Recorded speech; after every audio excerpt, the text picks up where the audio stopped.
नमस्कार दोस्तों, मैं अर्जुन आपका स्वागत करता हूँ स्टे बाय अर्जुन के यूट्यूब चैनल में। तो दोस्तों, आज की हमारी क्लास है मगध साम्राज्य के बारे में। जो है दोस्तों, आज की हमारी तीसरी क्लास है। तो दोस्तों, वीडियो को अंत तक जरूर देखना ताकि सभी क्वेश्चन जो है आपको आसानी से याद हो जाएं। साथ ही दोस्तों, अगर आप हमारे चैनल पर पहली बार आएँ तो हमारे चैनल को भी सब्सक्राइब कर लीजिएगा, साथ ही बेल आइकन को प्रेस कर लीजिएगा ताकि हमारे आने वाले वीडियो का नोटिफिकेशन जो है आप तक पहुँचता रहे। चलिए दोस्तों, वीडियो को स्टार्ट करते हैं। यानी आज की क्लास में हम जानने वाले हैं मगध साम्राज्य के बारे में, और मगध साम्राज्य की जो आज की हमारी तीसरी क्लास है। तो हेडिंग डालेंगे दोस्तों, मगध साम्राज्य। मगध साम्राज्य की जो है आज की हमारी तीसरी क्लास है। दोस्तों, कल हमने पढ़ा था शिशुनाग वंश के बारे में पढ़ा था। शिशुनाग वंश की यदि बात की जाए तो इसका अंतिम शासक कौन था? नंदीवर्धन इसका अंतिम शासक था, जिसकी हत्या जो है महापद्म नंद ने जो है छुरा घोंप कर जो है कर दी थी। और इसके बाद महापद्म नंद ने जो एक नए वंश की स्थापना की थी, नंद वंश की। और आज हम नंद वंश के बारे में ही जो है पढ़ने वाले हैं।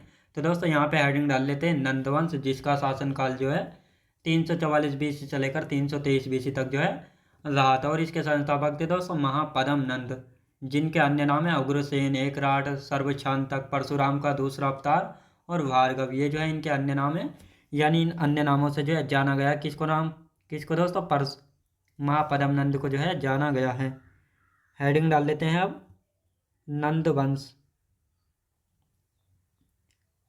नंद वंश दोस्तों, नंद वंश की यदि बात की जाए तो इसका समय जो है 344 बीसी से लेकर 323 बीसी तक जो है रहा था। तो ये आपको याद रखना है। अब दोस्तों, यहाँ पे बात आती है संस्थापक कौन थे। संस्थापक यानी फाउंडर की यदि बात की जाए तो महापद्म नंद थे। महापद्म नंद। अब इनको अन्य नाम की यदि बात की जाए,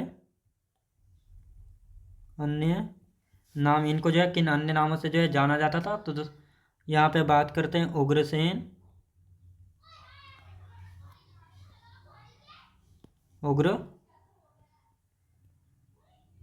उग्रसेन, एकराट,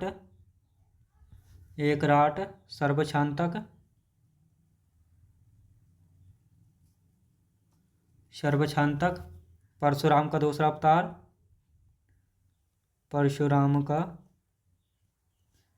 दूसरा अवतार।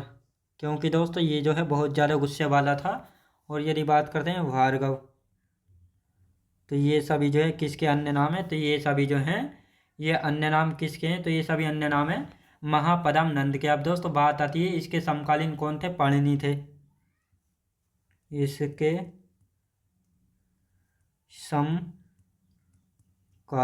समकालीन कौन थे? पाणिनि। और आप सभी को पता होगा ये पाणिनि कौन थे। तो पाणिनि जो है इनकी एक पुस्तक है व्याकरण की अष्टाध्यायी, जो कि व्याकरण की पहली पुस्तक है। लिखेंगे अष्टाध्यायी। ये किसकी पुस्तक है? तो ये पाणिनि की पुस्तक है अष्टाध्यायी। तो ये आपको याद रखना है। और ये व्याकरण की जो है पहली पुस्तक थी। और ये पाणिनि किसके समकालीन थे? महापद्म नंद के समकालीन थे। और महापद्म नंद कौन था? नंद वंश का संस्थापक था। तो ये आपको याद रखना है। अब दोस्तों, महापद्म नंद के बाद कौन गद्दी पर आता है? अब गद्दी पर आता है दोस्तों धनानंद। हेडिंग डालेंगे धनानंद। महापद्म नंद के बाद गद्दी पर कौन आया था? धनानंद आया था। और इसी धनानंद के समय जो है दोस्तों भारत पर जो है किसने आक्रमण किया था? सिकंदर का आक्रमण हुआ था इसी के समय। तो दोस्तों, यहाँ पे लिखना स्टार्ट करते हैं। यानी इसे अग्रमीज नाम से भी जो है जाना जाता है, क्योंकि ये बहुत ही ज़्यादा घमंडी शासक था। और सिकंदर का आक्रमण इसी के समय हुआ था, 326 बीसी में जो हुआ था। लिखेंगे इसे अग्रमीज के नाम से भी जाना जाता है। याद रखें दोस्तों, इसे जो अग्रमीज के नाम से भी जो है जाना जाता है। इसी के शासनकाल के समय, इसी के शासनकाल में सिकंदर का आक्रमण हुआ था। सिकंदर का आक्रमण 326 बीसी में हुआ था। 326 बीसी में हुआ था। दोस्तों अब यहाँ पे बात करते हैं, क्या सिकंदर जो है भारत पर आक्रमण करने वाला पहला व्यक्ति था? क्या सिकंदर से भी पहले और किसी ने आक्रमण किया था? तो दोस्तों सिकंदर से पहले जो है ईरानियों ने भारत पर जो है आक्रमण किया था। यानी आप देखते हैं, पहले यहीं से क्वेश्चन बनता है कि भारत में जो है विदेशी आक्रमण, भारत में सबसे पहले कौन सा विदेशी आक्रमण हुआ था और किसने किया था? तो भारत में सबसे पहले जो है ईरानियों के द्वारा आक्रमण किया गया था, और ईरानियों की तरफ से जो है छठी शताब्दी ईसा पूर्व में जो है साइरस ने भारत पर आक्रमण किया था, लेकिन असफल रहा था। और इसके बाद जो है भारत पर पहला सफल आक्रमण किसने किया था ईरानियों की तरफ से? डेरियस प्रथम ने किया था, जो कि साइरस का उत्तराधिकारी था और ये हक्कामनी वंश से जो है संबंधित था। इसने गांधार व कम्बोज को जीता। इसने दोस्तों गांधार व कम्बोज को जो है जीता था। और ईरानियों की तरफ से अंतिम शासक कौन हुआ था? डेरियस थर्ड जो है हुआ था। तो दोस्तों अब इनके बारे में पहले लिख लेते हैं। तो हेडिंग डालेंगे, यहाँ पे हेडिंग डाल लेते हैं। यहाँ पर हम बात करने वाले हैं भारत में विदेशियों का आक्रमण। भारत पर विदेशी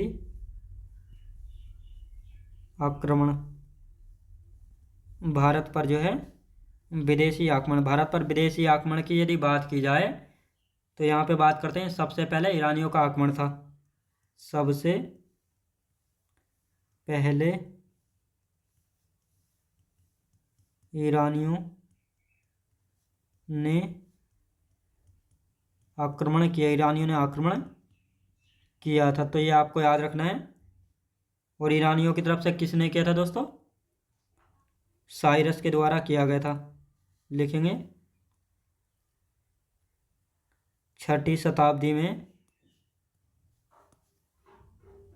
6वीं शताब्दी में,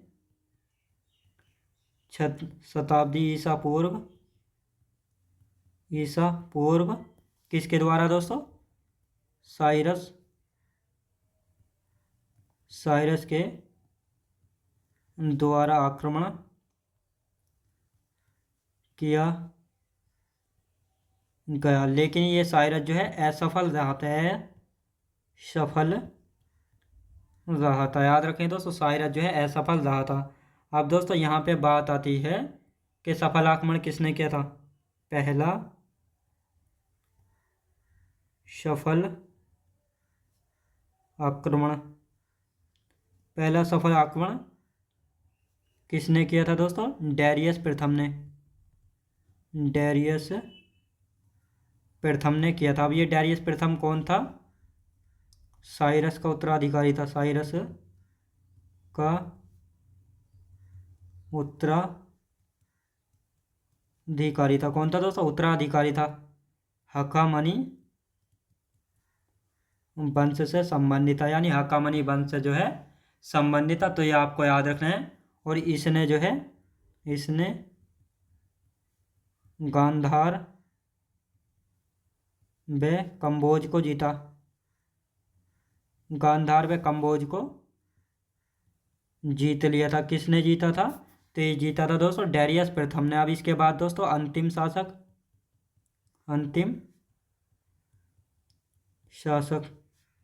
कौन था? डेरियस तृतीय। डेरियस तृतीय। अब दोस्तों डेरियस तृतीय को जो है किसने हराया था? सिकंदर ने हराया था। किसने?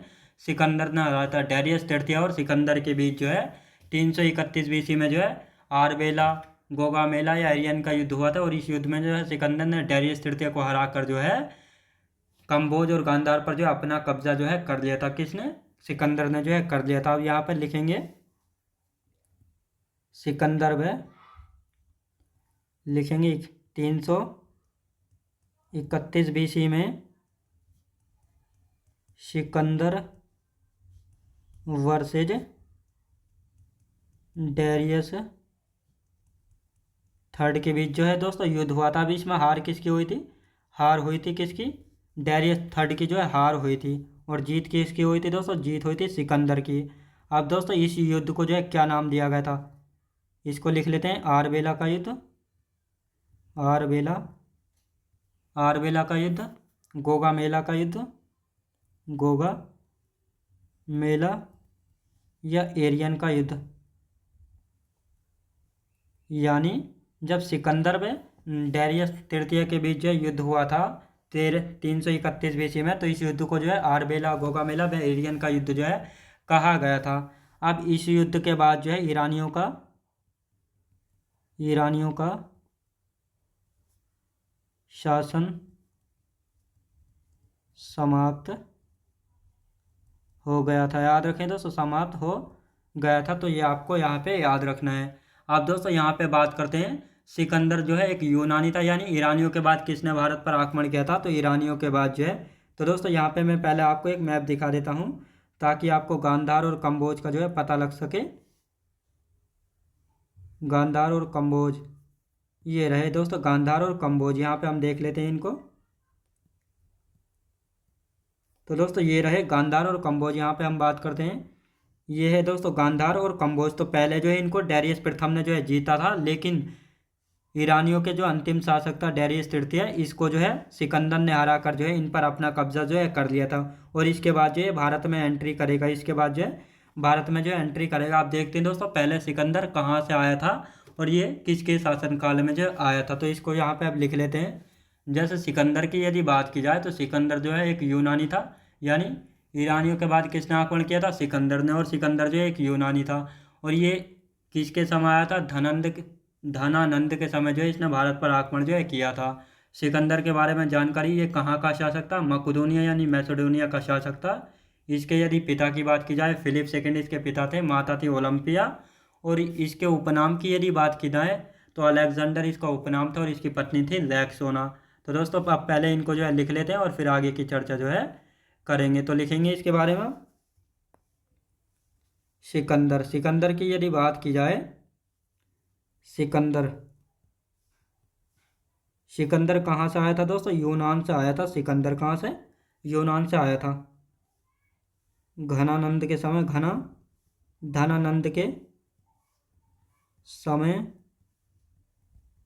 भारत पर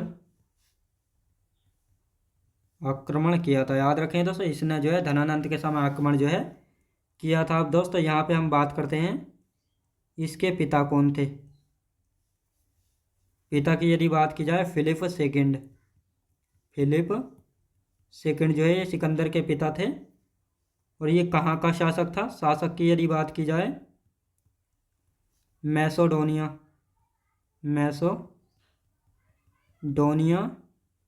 या मकदोनिया का शासक था। याद रखें दोस्तों, सिकंदर जो है मैसेडोनिया या मकदोनिया का शासक था। इसकी माता की यदि बात की जाए, ओलंपिया इसकी माता थी।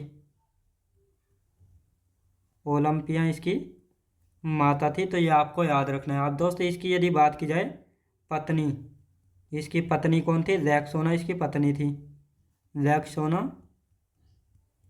लैक्सोना। इसके उपनाम की यदि बात की जाए तो इसको जो है किस उपनाम से जाना गया है?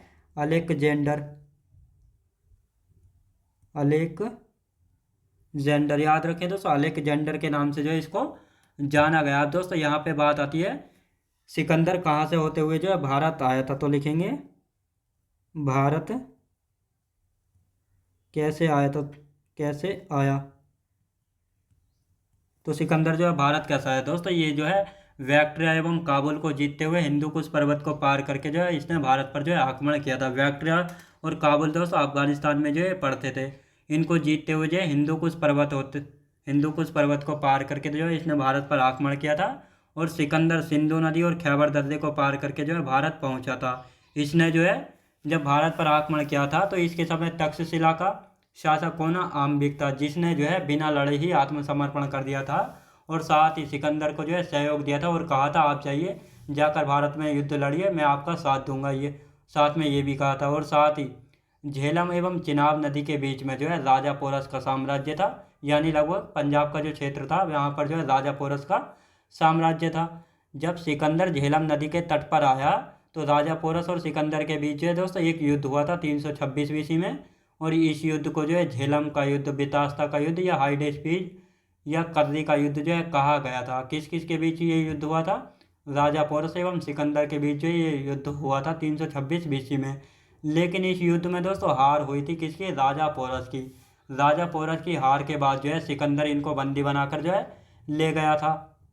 अब इसके बाद दोस्तों जब बंदी बनाकर ले गया राजा पोरस को, तो सिकंदर ने राजा पोरस से पूछा, बताओ तुम्हारे साथ कैसा व्यवहार किया जाए। तो राजा पोरस ने कहा, मेरे साथ ऐसा ही व्यवहार किया जाए जैसे एक राजा दूसरे राजा के साथ व्यवहार करता है।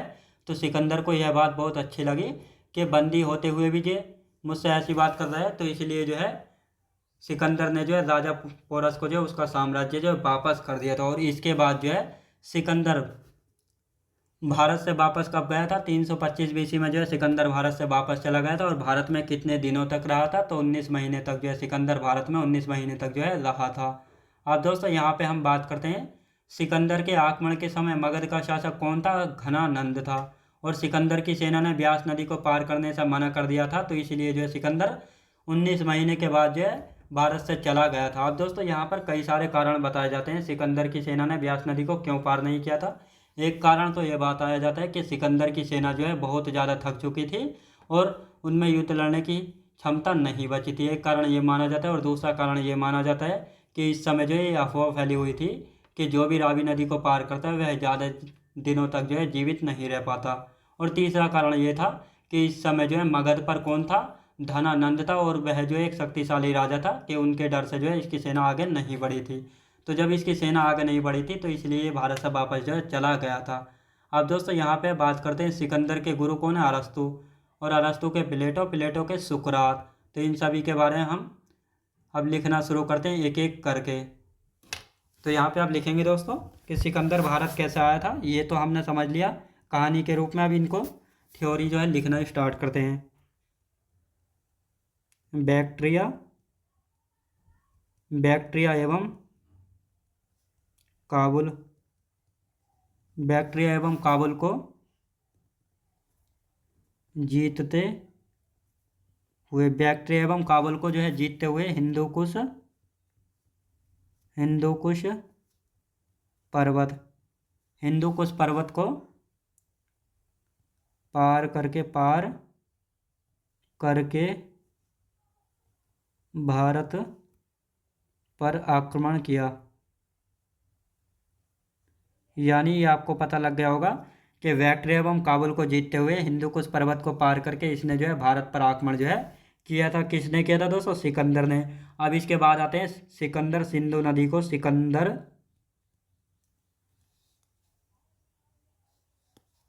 सिकंदर सिंधु नदी, सिकंदर जो है सिंधु नदी और खैबर दर्रे से, खैबर दर्रे से, खैबर दर्रे से होता हुआ या पार करके होता हुआ भारत पहुंचा। कहाँ पहुंचा दोस्तों, भारत जो है पहुंचा था। तो ये आपको याद रखना है। अब आते हैं दोस्तों तीसरा पॉइंट, जब ये भारत पहुंचा था तो इस समय तक्षशिला का शासक कौन था।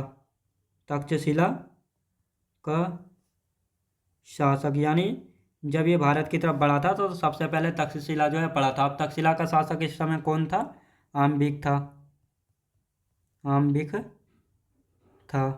और आम्बिक ने जो है बिना लड़े ही, बिना लड़े ही अपना आत्मसमर्पण कर दिया था, आत्मसमर्पण, आत्मसमर्पण कर दिया। याद रखें दोस्तों, आत्मसमर्पण जो है कर दिया था। और सिकंदर को जो है सहयोग किया था कि आप जाइए, आप जो है भारत में युद्ध लड़िए, मैं आपके साथ हूँ। और साथ ही ये कहा था। अब इसके बाद दोस्तों आते हैं अगला पॉइंट देख लेते हैं, झेलम नदी, झेलम नदी एवं चिनाब नदी के बीच, झेलम, झेलम नदी एवं चिनाब नदी के बीच राजा पोरस का साम्राज्य था। याद रखें दोस्तों, राजा पोरस का जो है साम्राज्य था, तो ये आपको पता होना चाहिए। अब यहाँ पे बात करते हैं, सिकंदर जब झेलम नदी के तट पर आया था, झेलम नदी के तट पर, तट पर सिकंदर और राजा पोरस के बीच 326 बीसी में युद्ध हुआ था, युद्ध हुआ, जिसे झेलम, वितस्ता, हाइड स्पीज या कर्री का युद्ध कहा जाता है। कर्री का युद्ध कहा जाता है। याद रखें दोस्तों, कर्री का युद्ध जो है कहा जाता है। अब यहाँ पे लिख लेते हैं 326 बीसी में सिकंदर वर्सेज राजा पोरस,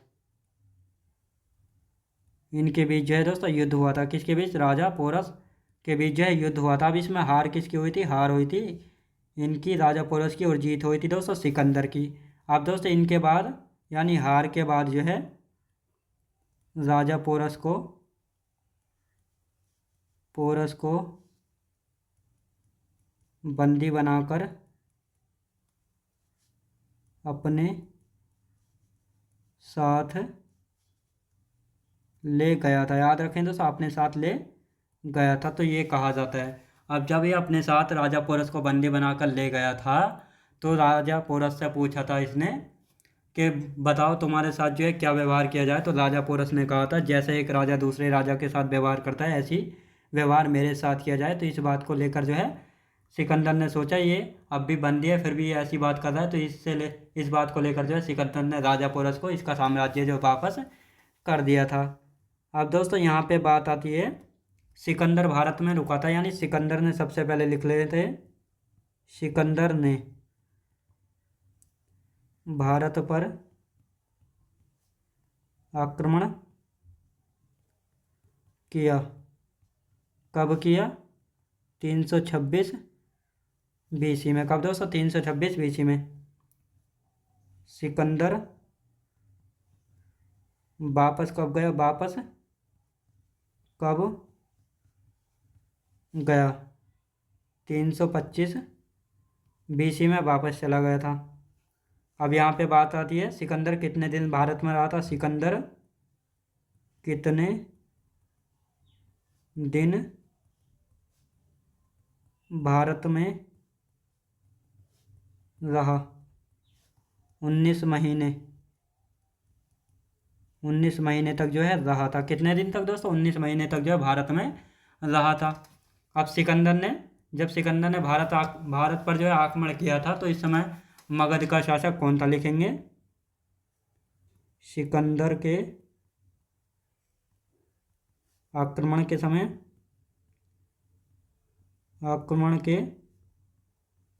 समय मगध का शासक कौन था?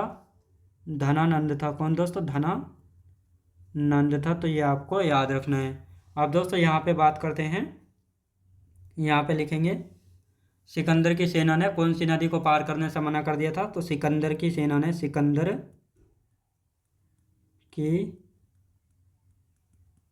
ने ब्यास नदी को पार करने से मना कर दिया था, तो इसीलिए सिकंदर वापस जो है चला गया था। अब दोस्तों सिकंदर के यहाँ पे गुरु की बात करते हैं। सिकंदर के गुरु कौन थे? अरस्तु थे। और इन्होंने जो एक पुस्तक लिखी थी, कौन सी दोस्तों? पॉलिटिक्स इनकी पुस्तक थी। अब अरस्तु के गुरु कौन थे? प्लेटो। इन्होंने भी एक पुस्तक लिखी थी, रिपब्लिक। अब दोस्तों प्लेटो के गुरु कौन थे? सुकरात। याद रखें दोस्तों, सुकरात जो है किसके गुरु थे? ये प्लेटो के गुरु थे। अब दोस्तों यहाँ पे हम इसको समझ लेते हैं पहले, और उसके बाद जो आगे की चर्चा करेंगे। तो दोस्तों सबसे पहले हम बात करते हैं, इसको जो अच्छे से यहाँ पे समझ लेते हैं, ताकि ये आप सभी को जो अच्छे से समझ में आ जाए। यहाँ से हम करते हैं शुरू धनानंद से। तो दोस्तों यहाँ से संस्थापक दोस्तों नंद वंश की यदि बात की जाए, नंद वंश का शासनकाल जो है 344 बीसी से लेकर 323 बीसी तक जो है रहा था। और इसके संस्थापक कौन थे? संस्थापक यानी फाउंडर थे महापरम नंद, जिन्होंने जो है शिशुनाग वंश के अंतिम शासक नंदीवर्धन की हत्या करके जो एक नए वंश की स्थापना की थी, नंद वंश की। इनके अन्य नाम उग्रसेन, एकराट, सर्वशांतक, परशुराम का दूसरा अवतार और भार्गव के नाम से इनको जाना जाता है। ये इनके समकालीन कौन थे? याद रखें दोस्तों, महापरम नंद के समकालीन कौन थे? पाणिनि थे, जिनकी पुस्तक अष्टाध्यायी और व्याकरण की पहली पुस्तक है। धनानंद की यदि बात की जाए, महापरम नंद के बाद गद्दी पर कौन आता है? धनानंद। इसे जो है दोस्तों अग्रमीज के नाम से भी जो है जाना जाता है और बहुत ही घमंडी शासक था। इसी के शासनकाल में सिकंदर का युद्ध हुआ था 326 बीसी में। किसके शासनकाल में? धनानंद के। अब दोस्तों भारत पर आक्रमण, यानी भारत पर आक्रमण देख लेते हैं। भारत पर विदेशी आक्रमण, सबसे पहले भारत पर विदेशी आक्रमण ईरानियों ने किया था। और ईरानियों की तरफ से जो है 6ठी शताब्दी ईसा पूर्व में जो है साइरस के द्वारा किया गया था और असफल आक्रमण रहा था। कैसा? असफल रहा था। अब ईरानियों की तरफ से जो है सबसे पहला सफल आक्रमण किसने किया था? तो पहला सफल आक्रमण जो है डेरियस प्रथम के द्वारा किया गया था। और ये डेरियस प्रथम कौन था दोस्तों? साइरस का उत्तराधिकारी था। यानी साइरस ने जो है 6ठी शताब्दी ईसा पूर्व में भारत पर आक्रमण किया था, लेकिन असफल रहा था। इसी का उत्तराधिकारी था डेरियस प्रथम, जो कि भारत पर आक्रमण करता है पहला सफल आक्रमण। ये हक्कामनी वंश से संबंध था। इसने जो है गांधार व कंबोज को जीता था दोस्तों, ये इन दोनों को जीता था डेरियस प्रथम ने। अब इसके बाद अंतिम शासक कौन था? ईरानियों की तरफ से डेरियस तृतीय जो है अंतिम शासक था। और इस डेरियस तृतीय यानी थर्ड को जो है सिकंदर ने हराया था। कौन से युद्ध में? आरबेला, गोगामेला व एरियन के युद्ध में। यानी सिकंदर व डेरियस थर्ड के बीच जो है 331 बीसी में एक युद्ध हुआ था, जिसको आरबेला का युद्ध, गोगामेला और एरियन का युद्ध कहा गया है। और इस युद्ध में जो है सिकंदर की जीत हुई थी। यानी अब इस क्षेत्र पर जो है सिकंदर ने जो है अपना कब्जा जो है कर लिया था और ईरानियों का जो है इन क्षेत्रों पर जो है शासन समाप्त हो गया था। अब सिकंदर की यदि बात की जाए तो ईरानियों के बाद दोस्तों यूनानियों ने भारत पर जो है वो क्या किया था? आक्रमण जो है किया था। और ईरानियों की तरफ से सिकंदर ने जो है आक्रमण किया था और इसने धनानंद के समय जो है भारत पर आक्रमण किया था। ये कहाँ का शासक था? मकदोनिया का शासक था। इसके पिता थे फिलिप सेकंड, माता थी दोस्तों ओलंपिया, पत्नी रैक्सोना और इसके उपनाम यानी अलेक्जेंडर के नाम से जो इसको जाना गया था। किस नाम से? अलेक्जेंडर के नाम से इसको जाना गया था। अब ये भारत कैसे आया था? बैक्ट्रिया एवं काबुल को जीतते हुए हिंदू कुश पर्वत को पार करके इसने भारत पर आक्रमण किया था। सिकंदर सिंधु नदी और खैबर दर्रे को पार करता हुआ जो है भारत पहुंचा था। जब ये भारत पहुंचा था, इस समय तक्षशिला का शासक कौन था? आम्बिक था। और आम्बिक ने बिना लड़े ही जो है अपना आत्मसमर्पण जो है कर दिया। तो और सिकंदर से कहा था मैं तुम्हारा सहयोग करूंगा, आप जाइए भारत में युद्ध लड़िए। साथ ही दोस्तों झेलम और चिनाब नदी के बीच जो है राजा पोरस का साम्राज्य था। याद रखें दोस्तों, राजा पोरस का जो है साम्राज्य था। अब दोस्तों झेलम नदी के तट पर जो है सिकंदर व राजा पोरस के बीच जो है 326 बीसी में एक युद्ध होता है, जिसका नाम है झेलम युद्ध, बीतस्ता का युद्ध, हाइडेस्पीज युद्ध और कर्री का युद्ध। इन नामों से जो है जाना जाता है राजा पोरस और सिकंदर के बीच हुए युद्ध को। 326 बीसी में होता सिकंदर और राजा पोरस के बीच इस युद्ध को जो है, ये चारों नाम मैंने अभी आपको बताए हैं। कौन कौन से? झेलम का युद्ध, बीतस्ता का युद्ध, हाइडेस्पीज युद्ध और कर्री का युद्ध। जब राजा पोरस इसमें हार गए थे तो सिकंदर ने जो है राजा पोरस को बंदी बनाकर जो अपने साथ ले गया था और राजा पोरस से पूछा था बताओ तुम्हारे साथ कैसा व्यवहार किया जाए। तो राजा पोरस ने कहा था मेरे साथ ऐसा ही व्यवहार किया जाए जैसे एक राजा दूसरे राजा के साथ करता है। तो इस बात से सिकंदर बहुत खुश हुआ कि बंदी रहते हुए भी ऐसी बात करता है। तो इसी वजह से जो है राजा पोरस को जो है उनका साम्राज्य जो है वापस कर दिया था। अब यहाँ पे हम बात करते हैं सिकंदर ने भारत पर आक्रमण कब किया था। तो सिकंदर ने जो है भारत पर आक्रमण किया था 326 बीसी में। सिकंदर भारत से वापस कब गया था? 325 बीसी में। सिकंदर कितने दिन भारत में रहा था? 19 महीने तक भारत में रहा था। अब सिकंदर के आक्रमण के समय मगध का शासक कौन था? धनानंद था। सिकंदर की सेना ब्यास नदी को पार करने से मना कर दिया, यानी सिकंदर की सेना ने जो है ब्यास नदी को पार करने से मना कर दिया था। दोस्तों इसके जो है अलग अलग कारण बताए जाते हैं। तो 3 कारण इसके बताए जाते हैं। कहा जाता है कि जब ब्यास नदी के तट पर जो है सिकंदर की सेना पहुंची, तो सिकंदर की सेना ने जो है ब्यास नदी को पार करने से मना कर दिया था, क्योंकि सिकंदर की सेना जो है इस समय युद्ध लड़ने की स्थिति में नहीं थी, बहुत ही ज़्यादा कमज़ोर हो चुकी थी। एक तो कारण इसको माना जाता है, और दूसरा कारण माना जाता है इस समय यह अफवाह फैली हुई थी कि जो भी ब्यास नदी को पार करता है वह ज़्यादा दिनों तक जो है जिंदा नहीं रहता है। अब यहाँ पे हम बात करते हैं तीसरा कारण यह है, इस समय मगध का शासक था धनानंद, जो कि शक्तिशाली शासक था। तो एक कथन ये माना जाता है इसकी डर से जो है आगे नहीं बढ़ी थी।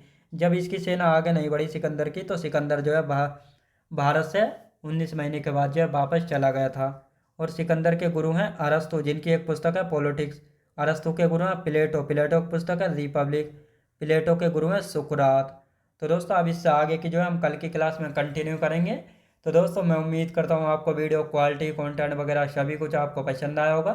पसंद आया तो लाइक शेयर और सब्सक्राइब करना बिल्कुल भी ना भूलें। साथ ही दोस्तों अगर आप हमारे चैनल पर पहली बार आए तो हमारे चैनल को भी सब्सक्राइब कर लीजिएगा, साथ ही बेल आइकन को प्रेस कर लीजिएगा, ताकि हमारे आने वाले वीडियो का नोटिफिकेशन जो है आप तक पहुंचता रहे। तो चलिए दोस्तों मिलते हैं नेक्स्ट वीडियोज़ में।